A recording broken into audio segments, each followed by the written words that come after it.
You're listening to the Author Inside You podcast, a weekly podcast designed to motivate you to finish writing a book, choose a publisher, and build an audience.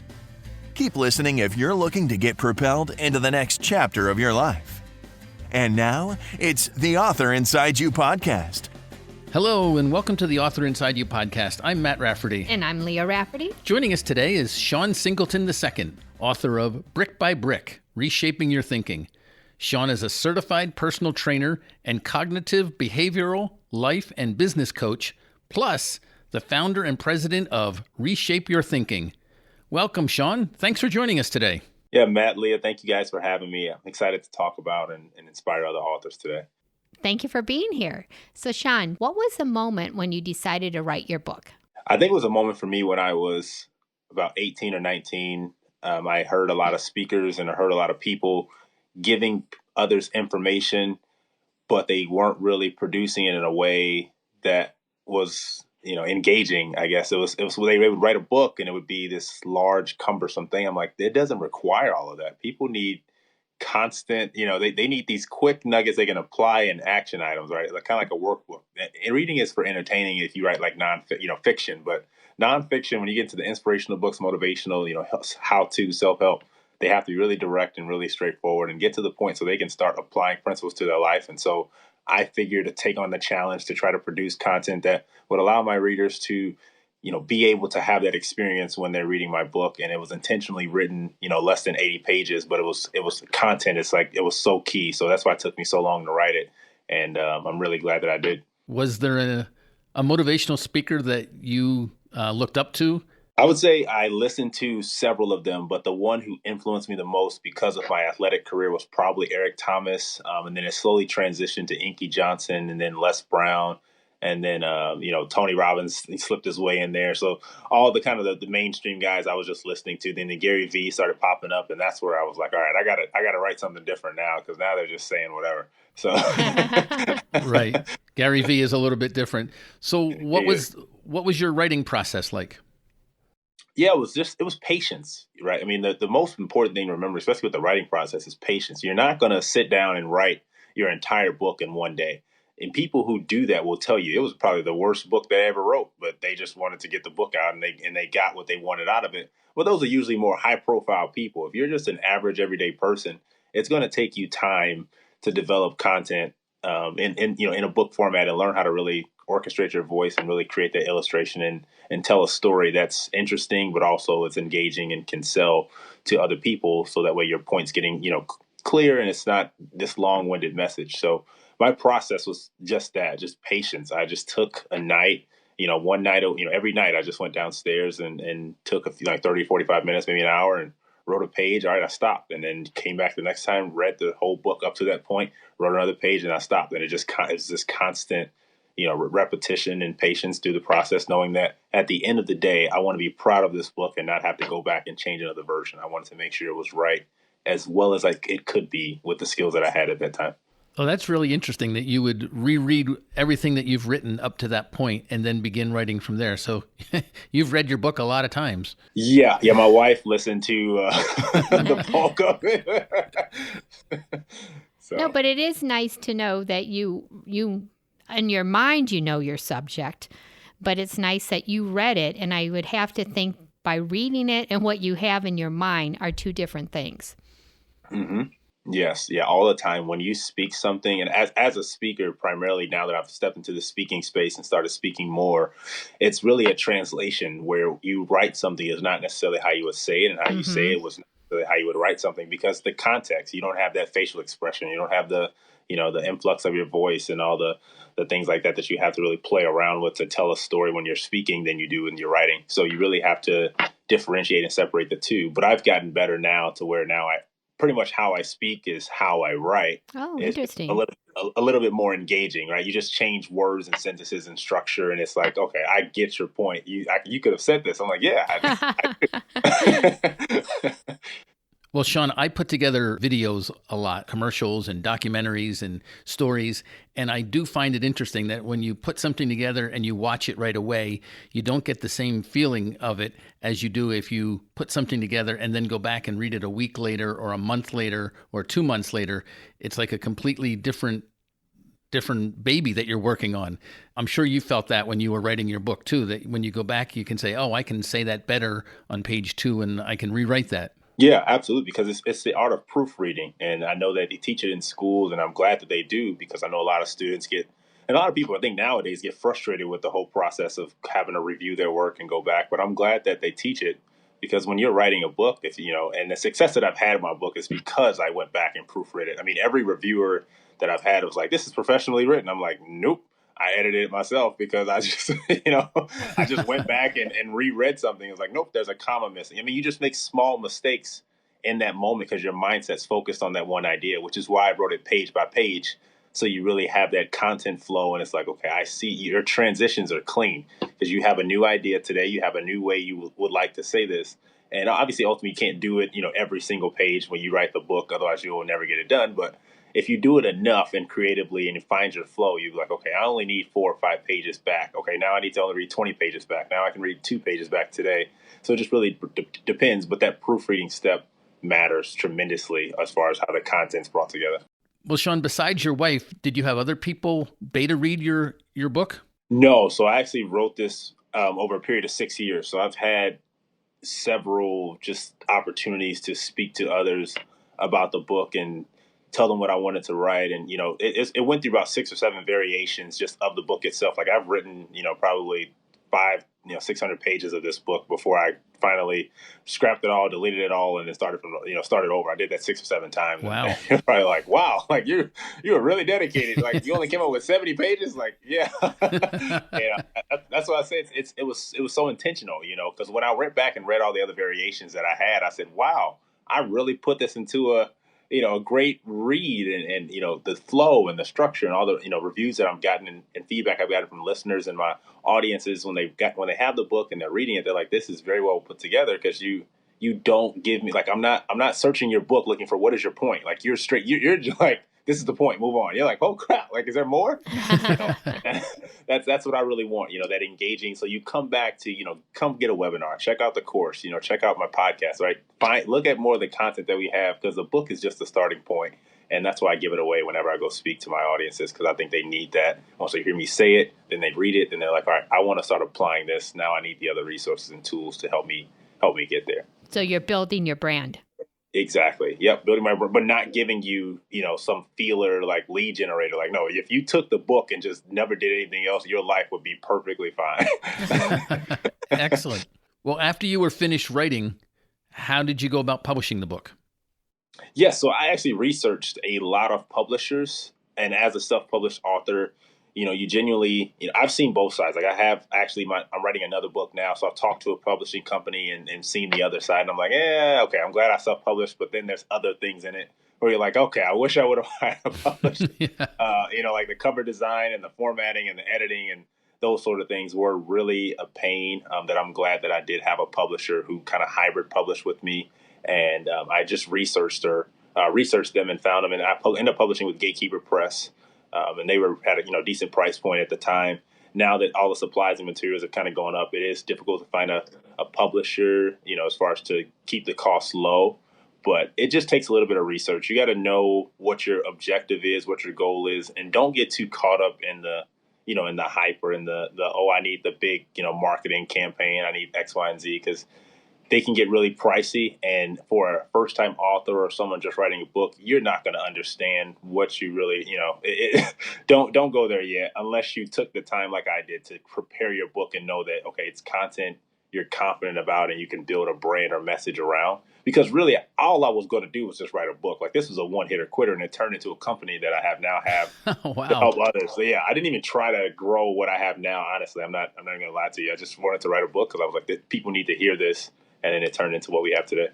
Excellent. So let's go back to talking about the publisher. So Yeah. There were certain things that you were looking for when you were searching for a publisher? What what were you looking for? Just the genuineness. I looked at the reviews and the genuineness of the website. I mean, really, that's when I learned the branding. Like, it's all about your visual and presentation. Absolutely. Like the reviews, like what did other authors say? Who do other, and I just Googled top, best self publishers, and I looked at all of them. I didn't just settle on the first one that looked cute. I looked at all of them. I said, okay, I'm just really, strategic in that. I was like, I want someone who is going to make me feel like I'm a part of this team, because I don't know what I'm doing. So I don't want to just pay you and feel like I'm a professional author. Like, no, I'm telling you up front, I have no idea what I'm doing. Here's a Word doc of my manuscript. Can you make it into something that looks good? And that's where I found, my publisher. So it's really looking at the reviews and trusting them and just taking your time, through that process. This whole writing process is really all about patience. I'm all about patience. Really, right, all together. Just slow down and find the one that makes you feel comfortable, and don't just settle because they're promising you a huge return. Really learn the process and what you're looking for.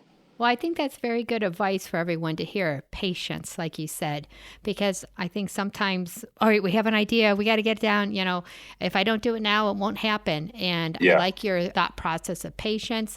And also, when you're looking to have it published, don't take the first person that comes to you. Make sure it's a sound decision that you're making, because it is such an important decision. It is, because your relationship with this publisher is going to last for, I rebranded my book recently, and I realized how important it is that I'm glad I picked the publisher that I had, because at first when I had a cover design, I couldn't really get the cover design together, but because I established such a relationship with my author manager, she's like, oh, the designer went ahead and helped you out. He went ahead and just recreated your whole cover for you for free. Don't worry about it. We're not going to charge you. And it's like, you don't get those opportunities if you go with the big guys. They're like, no, we need $1,100. $2,000 to redo your cover. So that's great. Yeah. Well, Shawn, did you reach out to other authors and ask them their experiences with your publisher? I did, sort of, underneath or undercover, I should say, because I would go and look at books that I liked, and then I'll just look, on Amazon, and I looked at who published their book, and I went to their websites and looked and said, oh, do I like them? I was like, no, they look expensive, and so I was just someone told us that's what you should do. Go check out what jackets do you like, book jackets that you like. Go to a library and find out, and even though you do not know it, you actually took someone's advice that was on our podcast. Oh, wow. Yeah. Right. So they said to gather books together that you like the books, you like the formatting, and you like feel the the style. paper. They said the paper was also important. Yes, it is. Yeah. So now you wrote the book, it's published, but now you have to promote it. What is that like? Yeah, promoting it, I actually did the opposite route. So I published first and then promoted it after, but it wasn't really like a promotion. I just was trying to get my book out into anybody who would listen to that I published the book. I didn't care who you were, because I knew the way that I wrote the book would help anybody. I just wanted feedback, content, and reviews. I'm like, please, someone tell me that my work was good so I can, know that I have something good here. So I was just trying to get it into anyone. I gave it away for free. I wasn't even looking to monetize it. I was like, let's just get it out. I was like, I just get it out in as many people's hands as I can, so I can get a lot of feedback and know whether or not they like it. And that was really my goal. I didn't start promoting it until, honestly, this past October is when I probably hired my publicist, or maybe November when I hired the publicist to actually promote my book and, get me on interviews and podcasts and TV shows and things like that. That was really I'm kind of with the backwards approach. I wanted to make sure I had a solid foundation before I started doing things that added value, that brought more attention to it. Because really, if you shine the wrong attention, it could be like, this is bad or this is good, Right, I understand. Well, tell me about hiring a publicist. What was that process like, and how did you find the right publicist? Yeah, I think I would just look for what I could get for the value of spending the money, because obviously this is all new to first-time authors. So when you're looking at this, I just treated it the same way. Took my time, looked up reviewers, looked up people who had some credibility. Had they published a book before? I didn't look for a company. I looked for a person who had experience publishing a book and who knew kind of knew the circle. Because I go with experience more than I do with brand. Because if you have experience, you know things that, regardless of who you are, that you just know how to do stuff that makes it better. Yes. So that was the process I used for a publicist, is just look for that exact same quality, sort of how I did my who I wanted to publish with. just did the same route, and he gave me so much value and so much content, and having the marketing manager and the team and him and doing my media kits and doing my cover design and redoing my bios and description. I'm like, oh wow, this is nice. So now I know when I publish again, I'm hiring a publicist. I'm like, this is nice. I don't want to do any of this. Well, I was going to ask, what can you expect a publicist to do? So for somebody who doesn't know anything about hiring a publicist. So it's exactly what it sounds like. They're going to bring publicity to your book, but they're going to make sure that they're going to go based off their experiences. So you have to, that's why it's important to also make sure your publicist has experience, because if they don't have the experience in the areas you want to be known for or grow in. So if you have a marketing campaign and you're like, I want to go on podcast tours. Okay, do they even have a network to people to podcast? I want to look there first. I would want to go on TV shows. Okay, well, you want to go with the bigger mainstream ones because they're going to have more time, or maybe radio shows because you have more exposure to possibly land on, where you want to get to promote your book. Mm-hmm. And so you really have to be careful with the services that they offer and make sure that they have credibility, in the services, and they should be valued at the prices that they, that they offer that service at, and it should be reasonable for you for what you're going to get. And I think that's a good point to look at is when you're looking at a publicist, really pay attention to the services they offer and their experience and see if it matches up, and don't just accept them, the first call. Always do an introductory call. Don't do any deposits to listen. Like they should be able to talk to you and demonstrate that they have experience and expertise to get to the goal that you want to get to. Because if they don't waste your time and just, say, no, it's not working for me. Excellent advice. Thank you. That's great. All right. So you released your book in 2021. And did COVID stop any of your plans for book signings? Actually, no, because I didn't even plan on doing the book signings. I'm a very personable and relational person. I said, no, I'm going to take my book to people literally and sign it in front of them with a personal message and just start handing it out. I was one of those dedicated authors. I'm probably the rare few you'll see who's not afraid to step in front of their work and put their face out there and say, hey, this is my book. Let me know what you think. Here it is for free. No, seriously, I'm not kidding. Take it. Well, how did you do that? Whenever you write a book, whenever you do anything, really, you're going to start with the people that's familiar with you, like your friends and your family. And don't be surprised if they don't support you. It's not that they don't like what you did. They just may not be readers. They may not be people who, like the topic you wrote about, or may not be in an area in their life where they really care what you wrote about. You just have to be, honest with yourself and accept that they're not attacking you. They just have, they have no interest in what you did. And there's just some people who are like that, and they, it's going to be your family and friends, and that's where you're going to get discouraged, because if you can't get any traction there and they don't tell their friends about it, you feel stuck, and you're like, well, I just wrote a book, and now the fire's died because now no one cares. So how do you get people to care? And that's where you have to be comfortable networking and trying new things and, posting it on your social medias and really making this a part of your brand and not being afraid to just share it and see who bites and see what happens. If it's not working, it's just not working. And you probably need to do some more research and get some help. And that's where you kind of start looking for publicists or some sort of, marketing tool or, promotional tool. Like Fiverr is really good to look for, just people who will throw an ad out there for you. Or just look on LinkedIn for different people who have different expertise. My focus was never to monetize. It was on impact. I was so committed to the content that I put in my book. I didn't care whether you read it or not. I wanted to impact your life. And so when you're writing books, the goal of what your, what is the goal of your book? If your goal is to make money, then you need to invest heavily into the areas that are going to make you money in publishing and getting your book out there, which is where you kind of get the branding and because there's a lot of competition. But when you have a book as mine, like the self-help category and the nonfiction category, it's really that personal. They have to trust you as a person, and you have to know where you're going and what you want to do, and you really have to stand behind your material because it's you. It's your life in there, and so you really have to commit to it. It was just challenging at times because you hit those points where you're just like, where you kind of read something, you're like, this doesn't make any sense. Like, what am I writing? Why is this taking so long? Like, I just want to publish it and get it done. that annoying process where you're constantly moving back and forth and warring in your brain with yourself a little bit as far as what you want to do and, what is done and how to close it and how to do all those things. So it was a pleasurable process for sure. Oh, okay. But you did have doubts writing it. Oh, absolutely. I think Okay. any writer does. Yeah, Okay, I yeah. don't care how professional you are. Any writer is going to have doubts about what they write because it's your words, and if it looks bad, Well, part of our podcast is how do you overcome that? Some people write, well, I'm an example. I wrote a book and I will not publish it because I'm so afraid of what other people will say. So when I heard you speak earlier, I thought you didn't have any self-doubt. So I'm glad to hear you did, but you overcame the doubts and you did it. So congratulations on publishing your book. And when you had your patience and you said, okay, I'm going to do this, you had the strength and confidence to go out there and put it out to the world. And you see how well it's received. So I think that's a very nice story to hear.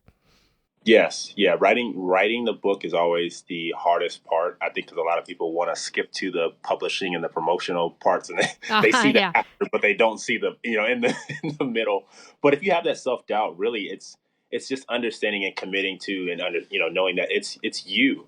If you like it, you are the book. Your book is just a piece of paper. You have to bring it to life. And if you can stand behind what you wrote and you know how to speak to people and create relationships and communicate, which is a very underrated skill in any field, really, is that communication. If you don't know how to articulate and talk about your book or talk about what you wrote or why you wrote it, then no one's going to really pay attention to you because they're going to sound like either you just want money or your book is not strong enough because you can't even introduce it or pitch it to them in a way. So if you're confident in everything you wrote and you can talk to someone like, why'd you write a book? Well, I wrote it this.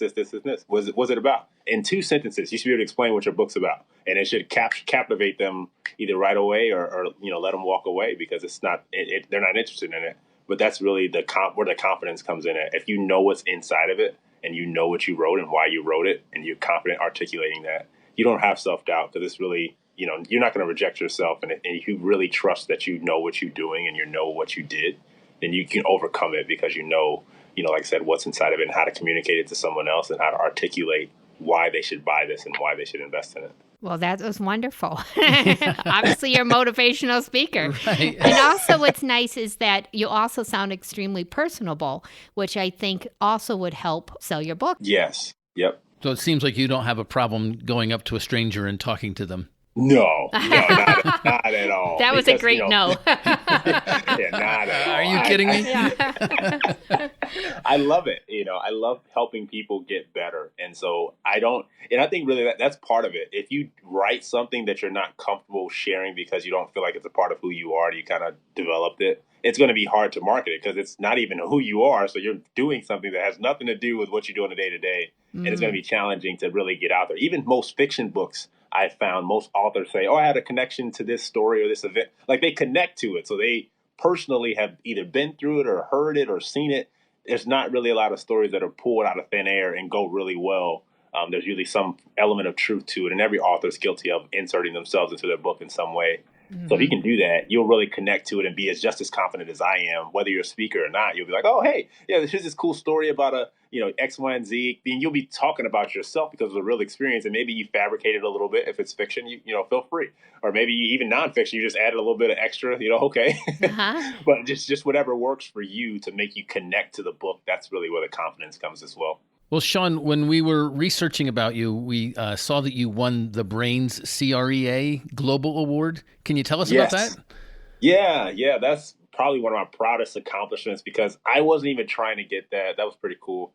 And I wasn't trying to get half the awards that I have, honestly. I wasn't even trying for them. I was just so focused on what I was doing. But it's an award that is focused on mental health and creating sustainable because my book is about creating sustainable habits for consistent life leadership. So I try to help people understand, how to create those habits and how to create an environment inside of their life to help them understand the process of mind, body, and movement and how that symbiosis works together to create a successful life or fulfilling life, regardless whether it's monetary or just value that you add in other people.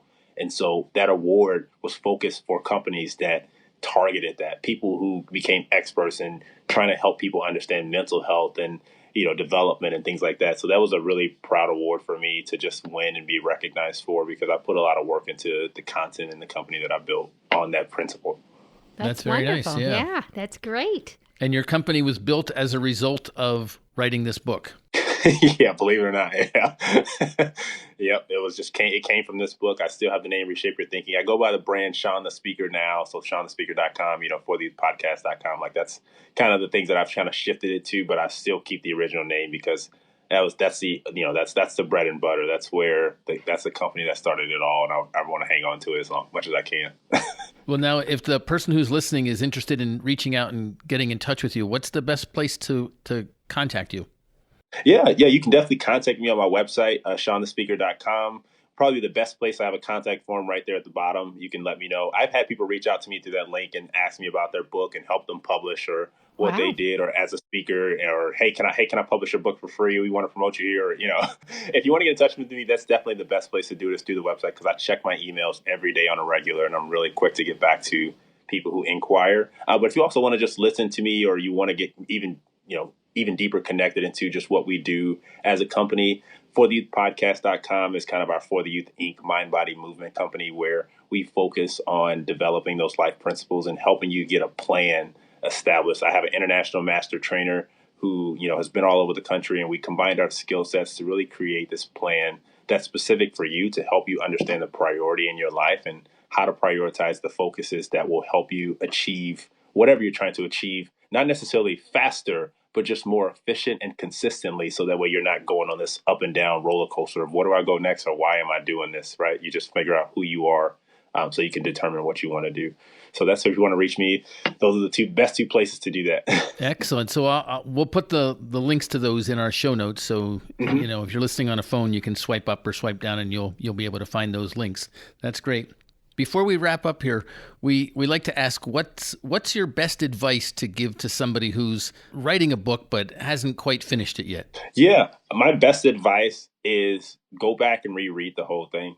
And it's not comfortable for a lot of people because they want to send it off to the publisher and let them edit it. Just go back and reread it, because you owe it to yourself, and you really owe it to your readers to put the dedication and time into what you're asking them to buy. If you're just chasing money, then, this advice probably isn't going to help you. But if you actually want to make an impact with your writing, and regardless, even if you do want to monetize your book, you still want to be able to stand behind it. And if you haven't put in the effort to make sure that your content is generated in a way that's, would you buy your own book, right? Go back and read it and ask yourself, would you buy this? Like, is this worth the value?